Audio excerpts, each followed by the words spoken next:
네, 한 주간의 경제 소식과 산업 동향을 알아보는 BGM 플러스 시간입니다. 경제팀 오혜정 기자와 함께하겠습니다. 안녕하세요. 안녕하세요. 지금 요즘에 주주총회 시즌이 본격 시작됐잖아요. 이번 주에는 삼성전자 주주총회가 있었습니다. 네, 그렇습니다. 삼성전자 주주만 500만 명이 넘습니다. 주식하는 사람 40%가 삼성전자를 가지고 있다고 할 정도로 국민 주식인데요. 주총에서는 AI 반도체 시장에서 이 삼성이 힘을 쓰지 못하고 있는 것에 대한 성토가 이어졌습니다. 부진한 주가가 지속되자 삼성전자는 고개 숙여 사과했습니다. 전영현 부회장은 DS 부문에서 HBM 사업의 부진을 인정하며 트렌드를 늦게 읽어 초기 시장을 놓쳤다고 인정했습니다. HBM4 같은 차세대 시장에서는 같은 실수를 범하지 않기 위해 준비 중이라며 이르면 올해 2분기부터 시장에서 주도적인 역할을 하겠다고 밝혔습니다. 삼성전자의 HBM은 엔비디아 퀄리티 테스트 통과가 지연되면서 시장에 실망을 샀습니다. 이재용 회장은 위기 속에 리더십을 강화하는 모습입니다. 임원 2,000명을 소집해서 위기에 강하고 역전에 능하며 승부에 독한 삼성인이 되라고 주문하며 크리스탈팩까지 나눠줬습니다. 지난 2월 항소심 무죄 선고 이후 이재용 회장은 그동안 공개석상에 나서지 않았는데요. 어제 이재명 대표와 공개적으로 만나는 등 리더로서의 본격 행보에 나서는 모습입니다. 진짜 대한민국의 미래인 우리 청년들의 미래를 위해서 저희가 사회 공헌을 떠나서 그런 미래에 투자한다는 그런 부분을 지금까지 끌고 왔습니다. 예, 트럼프발 관세 전쟁, 우리나라 기업들도 영향을 받을 것 같은데 수입산 자동차와 철강, 현대차와 포스코홀딩스가 당사자인데 주총에서 대응 방안을 발표했다고요. 네, 현대차는 미국 맞춤형 전략을 공개했습니다. 미국인들이 선호하는 중대형 전기차를 현지에서 대거 생산하겠다는 겁니다. 현대차는 미국 조지아주 신공장 메타플랜트 아메리카를 공식 가동해서 전기차 아이오닉과 하이브리드차 생산을 본격화하겠다는 계획을 주총에서 밝혔습니다. 메타플랜트 아메리카는 자동화 설비가 설치돼 생산성이 높은데요. 연간 생산 능력이 최대 50만 대나 됩니다. 현대차는 기존 조지아주 기아 공장과 엘라베마주 현대차 공장까지 합하면 연 120만 대를 미국에서 생산해 관세로 인한 피해를 최소화하겠다고 주주들에게 강조했습니다. In the face of macroeconomic and geopolitical uncertainty, we will continue to listen closely to our customers, partners.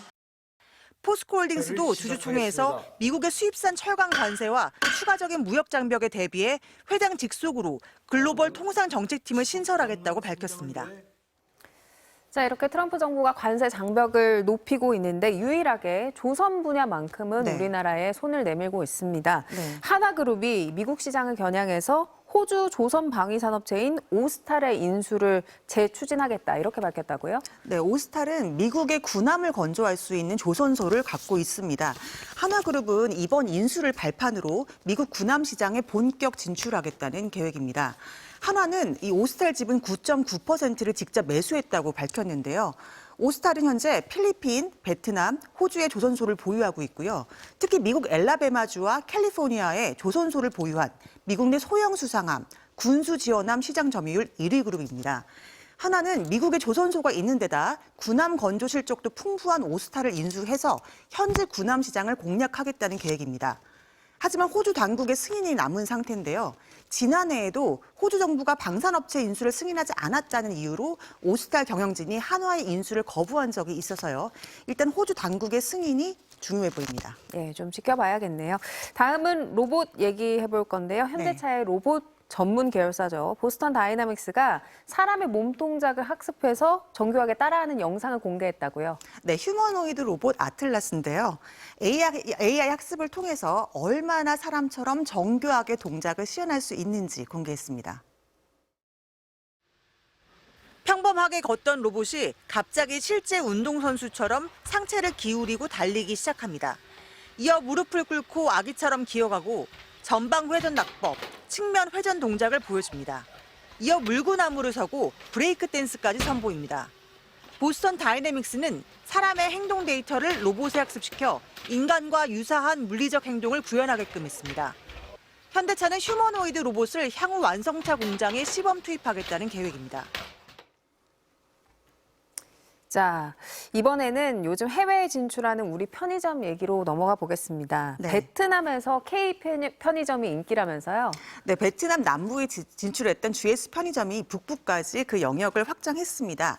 K푸드 인기에 힘입어서 단순히 편의점이 아니라 K푸드를 즐길 수 있는 식당으로 자리매김하는 전략을 세웠는데요. 집에서 식사를 잘 하지 않는 베트남 문화를 적용해서 편의점에서 시식도 할 수 있게 했다고 합니다. 국내 편의점에서 인기를 끄는 라면, 핫바, 한국 과자와 음료수가 모두 현지에서도 인기라고 하는데요. GS 리테일은 2018년에 베트남 남부 호치민에 처음으로 매장을 연 뒤 미국의 서클K, 일본의 패밀리마트 같은 경쟁 브랜드를 제치고 가장 많은 350개의 매장을 운영 중입니다. 이번에 하노이에 문을 연 6개의 매장 외에도 북부 지역에 올해 안에 40개의 매장을 추가로 열겠다는 계획입니다. 네, 이번 주는 여기까지 듣겠습니다. 오혜정 기자 고맙습니다. 감사합니다.